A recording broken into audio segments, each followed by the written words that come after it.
Hello नमस्कार साथियों, स्वागत है आप सभी का सीखने के इस नई श्रृंखला में। तो मेरा नाम है कुंदन कुमार और हम लोग सीख रहे हैं गणित विषय जो वर्ग नौवा का है अर्थात क्लास 9th का है। उसका अध्याय संख्या 1 हम लोग कर रहे हैं, जिस चैप्टर का नाम है संख्या पद्धति अर्थात नंबर सिस्टम। तो आज जो हम लोग सीखने वाले हैं इसका भाग संख्या 6 सीखने वाले हैं। इससे पहले हम लोग भाग संख्या 1 से लेकर 5 तक कर चुके हैं। अगर आप पीछे वाला भाग नहीं देखे हैं तो पीछे वाला भाग जरूर देखिए, फिर भाग संख्या 6 को देखिए। तो चलिए जानते हैं बिना किसी देर किए हुए। आप भी मेरे साथ कलम और कॉपी लेकर तैयार हो जाइए। तो हमने पिछले भाग में क्या सीखा था इस पर हम एक बार नज़र डाल लेते हैं। तो पिछले भाग में हमने देखा था वास्तविक संख्या और उनके दशमलव प्रसार। ठीक है, कि जो वास्तविक संख्या में परिमेय संख्या आता है और अपरिमेय संख्या आता है तो उनका दशमलव प्रसार किस प्रकार का होता है, शांत अशांत। उसमें भी हमने देखा था आवर्षणीय और अनावर्षणीय। ठीक है, उसके बाद हमने किया था उदाहरण संख्या 5 और 6। तो चलिए देखते हैं कि आज के इस भाग में हम लोग क्या देखने वाले हैं। आज के भाग में हम लोग जो सीखेंगे वो सीखेंगे उदाहरण संख्या 7 से लेकर 10 तक। ठीक है, तो चलिए सबसे पहले हम उदाहरण संख्या 7 से शुरू करते हैं। जो बोल रहा है दिखाइए कि 0.3333 डॉट डॉट डॉट ऐसे आगे जा रहा है, अर्थात जब एक ही संख्या बार बार रिपीट करता है दशमलव के बाद तो उसको हम ऐसे लिख सकते हैं 0.3333 बार बार रिपीट कर रहा है, मैंने 3 डॉट से हम दर्शा दिए। तो इसको हम ऐसे भी लिख सकते हैं 0.3 के ऊपर ऐसे एक लाइन दे देंगे, रेकरिंग दे देंगे। तो इसका मतलब यही हुआ। तो इसको हमें P/Q के रूप में लिखना है, अर्थात परिमेय संख्या तो ये है हमें पता है। तो अब हमें P/Q के रूप में लिखना है, जहाँ P और Q क्या है, पूर्णांक है और Q जो होगा 0 के बराबर नहीं होगा। अगर हम इसके रूप में लिख देंगे तो हमें पता चल जाएगा कि ये क्या है, परिमेय संख्या है। तो चलिए इसको ट्राई करते हैं कैसे इसको लिखा जा सकता है। ठीक है, तो यहाँ पर ध्यान दीजिए, यहाँ पर मात्र एक ही ऐसा डिजिट है 3 जो बार बार रिपीट हो रहा है। ठीक है, मात्र एक 3 ऐसा डिजिट है जो बार बार रिपीट हो रहा है। तो रिपीट होने वाले कितने अंक हैं, केवल एक अंक है। तो जब रिपीट होने वाले एक अंक हो तो दोनों तरफ कितना से गुना करना है, 10 से। अगर 2 अंक रिपीट हो रहा है तो कितना से गुना करना है, 100 से। 3 अंक रिपीट हो रहे हैं तो कितना से गुना करना है, 1000 से। अब सवाल उठता है किस में गुना करना है। ठीक है, तो चलिए आगे के स्लाइड में देखते हैं। क्योंकि हम यह नहीं जानते हैं कि 0.3 के ऊपर रेकरिंग है क्या है, अतः आइए इसे हम एक टर्म मान लेते हैं जो है x है। हमें नहीं पता है इसका P/Q फॉर्म क्या होगा, तो हमने मान लिया कि जिसका जो P/Q फॉर्म होगा वो x है। ठीक है, अब यही वह स्थिति है जहां हमें कुछ युक्ति लगानी पड़ेगी, अर्थात कुछ जुगाड़ लगाना पड़ेगा। तो अभी हमने बताया कि अगर एक डिजिट बार बार रिपीट कर रहा है, एक अंक बार बार आ रहा है तो 10 से गुना करते हैं। तो हम जानते हैं किसी भी समीकरण में दोनों तरफ समान संख्याओं से गुना, भागा या जोड़ घटाव कर सकते हैं, कोई फर्क नहीं पड़ता है। ठीक है, तो देखो x में हमने क्या किया, 10 से गुना कर दिया तो कितना बन गया, 10x।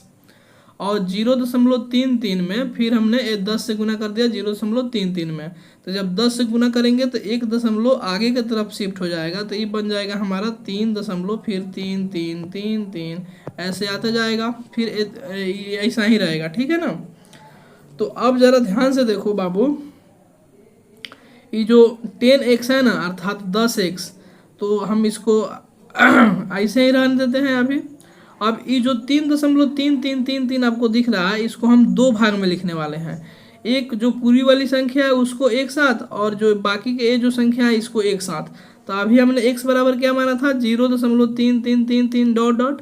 अब देखो ये जो ऊपर वाला ये जो संख्या है यहाँ पर, ये आपको जो दिखाई दे रहा है, ये जो संख्या है इसको हम क्या कर सकते हैं, 2 पार्ट में लिख सकते हैं। 3.333 डॉट डॉट डॉट को हम 2 पार्ट में लिख सकते हैं, 3 जोड़ 0 फिर 3 3 3 3 ऐसे डॉट डॉट करके।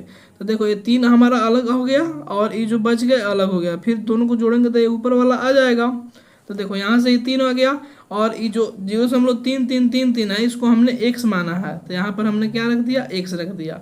तो देखो 3.33 रेकरिंग जा रहा है, तो हम ऐसे लिखेंगे 3.3 के ऊपर रेकरिंग बराबर हम लिख सकते हैं 3 जोड़ x, क्योंकि चूंकि x बराबर 0.3 के ऊपर रेकरिंग है। तो यहाँ से देखो ये क्या हो जाएगा हमारा 10x का 10x, इस लाइन से इस लाइन लिखा जा रहा है। उसके बाद देखो ये गुना करने पर ये वाला पार्ट आया था ना 10 से, तो ये 3 को हम एक साथ लिख लिए, और जो ये बाकी का जो 0.3 के ऊपर एक रिंग था इसको हमने x माना था यहाँ पर, तो ये हमने x लिख दिया। ठीक है, अब देखो 10x बराबर हो गया 3 जोड़ x।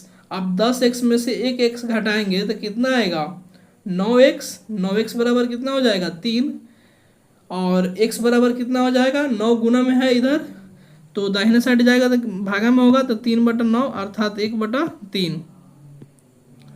तो जो हमारा x का वैल्यू होगा वो कितना हो जाएगा 1/3, अर्थात x इसी को मान के चले थे तो इसका जो वैल्यू है 1/3 आएगा। अब आप इसको उल्टा भी चेक कर सकते हैं, आप भागा लगाइए, 1 में 3 से भागा लगाइएगा तो ये 0 यहाँ 0 आ जाएगा, 3 9 1 0 फिर 3, फिर ये हो जाएगा 9, फिर आ जाएगा 1 0, ऐसे ही बढ़ते जाएगा 3 3 3 मैंने डॉट डॉट डॉट अनंत तक ही जाएगा। तो इसका मतलब जो हमारा x है वो कितना है 1/3 है। यहाँ तक आया समझ में। अब देखो सेम उसी तरह है, कोई एक्स्ट्रा बदलाव नहीं है। दिखाइए कि 1.272727 अर्थात 1.27 के ऊपर एक रिंग है। इसका मतलब जो इसमें ये जो संख्या है इसमें 2 डिजिट बार बार रिपीट कर रहे हैं, अर्थात 2 और 7 बार बार रिपीट कर रहा है। तो इसको हमें किस फॉर्म में लिखना है P/Q के रूप में लिखना है। ठीक है, जहाँ P क्या है पूर्णांक है, Q भी पूर्णांक है और Q 0 के बराबर नहीं है। तो इसमें देखो इसके पहले वाले सवाल में जो 0.3 के ऊपर एक रिंग था उसमें मात्र एक ही डिजिट रिपीट कर रहा था 3, इसमें 2 डिजिट रिपीट कर रहे हैं 2 और 7। तो जब 2 डिजिट रिपीट करते हैं तो इसको हम क्या करेंगे, नहीं पता है किसके बराबर है तो हम इसको x मान लेंगे। ठीक है, और दोनों तरफ 100 से गुना करेंगे। जब 2 डिजिट रिपीट करेगा तो कितना से गुना करेंगे 100 से गुना करे पड़ेगा। ठीक है, तो मान लीजिए कि अब नहीं पता है P/Q के रूप में कितना होगा, तो हमने x मान लिया, x बराबर 1.272727 ऐसे आगे तक जाएगा, क्योंकि यहाँ 2 अंकों की पुनरावृत्ति है इसीलिए हम x को 100 से गुना करते हैं। ऐसा करने पर हमें प्राप्त होता है, क्या प्राप्त होगा बाबू, तो x में 100 से गुना किए तो 100x, और इधर भी 100 से गुना करेंगे तो 2 दशमलव आगे की तरफ शिफ्ट होगा। तो अभी 0.1 के बगल में है तो ये 2 को आगे चल जाएगा दशमलव, तो 127.27 फिर आते जाएगा। अब देखो अब हम क्या कर सकते हैं, इसको 127 को हम ऐसे लिख सकते हैं, 127.272727 है तो हम इसको ऐसे लिख सकते हैं 126 प्लस 1.27272727। अब हम इसको 2 पार्ट में काहे ब्रेक किए भैया, तो इसको 2 पार्ट में इसलिए ब्रेक किए क्योंकि हम इसको x के टर्म में लिख पाए। ठीक है, तो देखो 127.2727 था तो 126 अलग कर लिए और 1.272727 इसको एक साथ कर लिए।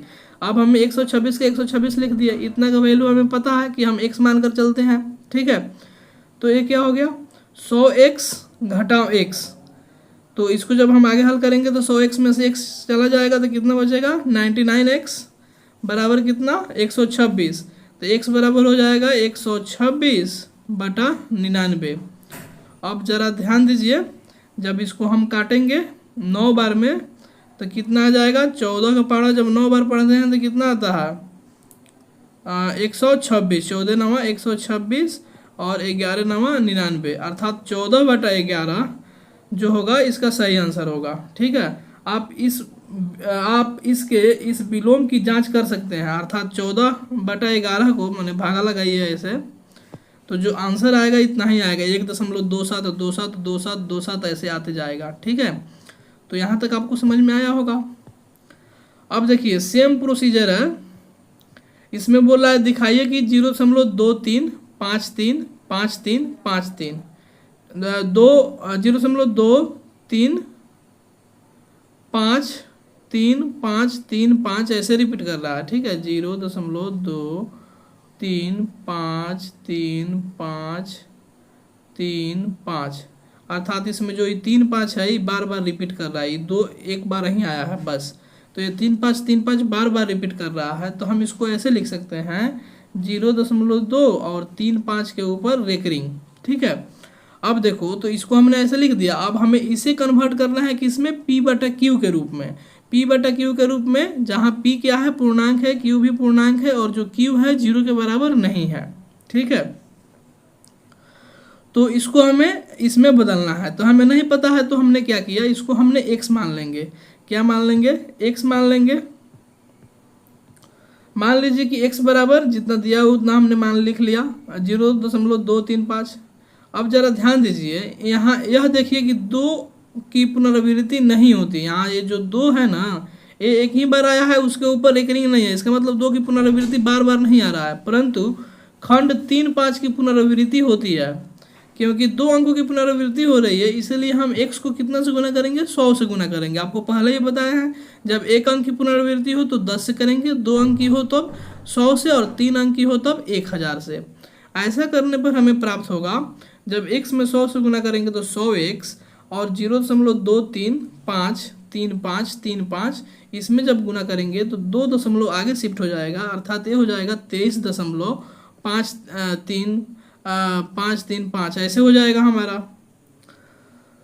तो अब हम 100x को 100x लिख सकते हैं। अब देखो, इसको हम क्या कर सकते हैं, ये 23.5 है ना, 535353, तो हम इसको क्या करते हैं, 23.3 एक तरफ कर लेते हैं। अब बाकी के ये जो बार बार रिपीट हो रहे थे, इसको हमने एक तरफ लिख लिया, और इसमें से ये जो ऊपर वाला था, इसमें से इसको घटा लिए, जितना आया यहाँ इतना लिख दिए, फिर जोड़ेंगे तो ऊपर वाला आ जाएगा, तो मतलब समीकरण बराबर है।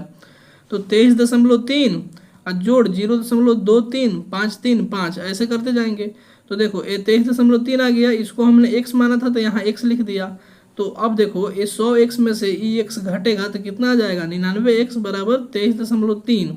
ठीक है, और 23.3 का क्या मतलब होता है कि 233/10। ये जब दशमलव हटेगा तो बाटा में 10 आ जाएगा, अर्थात दशमलव के बाद कितना संख्या है, एक संख्या है। तो जब बाटा लगाएंगे तो एक के बाद एक ही जीरो लगेगा बस। तो 99x बराबर हो जाएगा 233/10, और जब x का वैल्यू निकालेंगे तो कितना आ जाएगा, 233/990। तो आप इसके विलोम अर्थात 233/990 सब जब आप इसको हल करेंगे, भागा लगाएंगे तो इतना ही आएगा। ठीक है, तो आप भाग लगाकर चेक कर सकते हैं। अब हम समझते हैं, अतः अनावसनी आवर्ती दशमलव प्रसार वाली प्रत्येक संख्या को हम किस में लिख सकते हैं, P बटा Q के रूप में लिख सकते हैं, और जहाँ जो हमारा Q है 0 के बराबर नहीं है, जहाँ P और Q पूर्णांक हैं। आइए हम अपने परिणामों को संक्षेप में इस प्रकार व्यक्त करते हैं। तो अब थोड़ा हम परिमेय संख्या के बारे में जान लेते हैं। स्टेटमेंट है, एक परिमेय संख्या का दशमलव प्रसार या तो शांत होता है या अनावसनी आवर्ती होता है। अभी जो हमने किया था वो सब किसका पार्ट था, अनावसनी आवर्ती, मतलब बार बार रिपीट होगा एक ही प्रकार की संख्या। ठीक है, एक ही प्रकार के अंक बार बार रिपीट होंगे। तो या तो शांत होगा या तो पूरा पूरा कट जाएगा, शेषफल 0 हो जाएगा। अगर शेषफल 0 नहीं हो रहा है तो बार बार एक ही तरह की संख्या रिपीट करेंगे, तो उसे अनावसनी आवर्ती बोलेंगे। साथ ही वह संख्या जिसका दशमलव प्रसार शांत या अनावसनी आवर्ती है, एक परिमेय संख्या होता है। ठीक है, तो ये हमारा कॉमन ऑब्जर्वेशन था। अब देखो, एक अपरिमेय संख्या का दशमलव प्रसार अनावसनी अनावर्ती होता है, अर्थात वो बार बार रिपीट नहीं करता है, उसमें तरह तरह के अंक आते जाएंगे, एक सिमिलर पैटर्न में अंक नहीं दिखेंगे आपको। उल्टा भी इसका सही है, वह संख्या जिसका दशमलव प्रसार अनावसनी अनावर्ती होता है वह अपरिमेय संख्या होता है। अगर आपसे कोई बोले कि अगर कोई संख्या अपरिमेय है, तो आप एक लाइन में जवाब आगे दे सकते हैं, तो इसका मतलब ये हुआ कि जब हम उसका दशमलव प्रसार करेंगे तो अनावसनी अनावर्ती होगा। और दूसरी बात यह है कि अगर किसी संख्या का दशमलव प्रसार अनावसनी अनावर्ती है, तो वह जो संख्या होगा अपरिमेय संख्या होगा, अर्थात एक स्टेटमेंट है और उसका एक कन्वर्स है, अर्थात विलोम है। ठीक है, अब हम बात करते हैं √2 के ऊपर। √2 कैसी संख्या है, अपरिमेय संख्या, अर्थात इसमें जो ए है बार बार रिपीट नहीं होते हैं एक ही प्रकार के, इसमें हम रेकरिंग नहीं डाल सकते हैं, नॉन रेकरिंग होते हैं। तो एक देखो, ये √2 का इतना ज़्यादा वैल्यू लिखा हुआ है आगे तक, और ये भी ये आगे तक जाएंगे। ये पाई का वैल्यू लिखा हुआ है 3.141922659393939362623383382739790 तक, इतना ज़्यादा वैल्यू दिया हुआ है। हम लोग क्या करते हैं, सिंपल कैलकुलेशन के लिए 3.14 यूज कर लेते हैं, लेकिन ये माने एग्जैक्ट वैल्यू नहीं है पाई का, ये लगभग वैल्यू है। ठीक है, तो ध्यान दीजिए, हम प्रायः 22/7 को पाई का सन्निकट मानते हैं, जबकि पाई बराबर नहीं होता है 22/7। एग्जैक्ट वैल्यू पाई का नहीं होता है 22/7, लगभग वाला वैल्यू होता है, सन्निकट वाला वैल्यू होता है। ठीक है, तो अब हम आइए थोड़ा सा इतिहास के बारे में जाने, पाई का क्या इतिहास रहा है।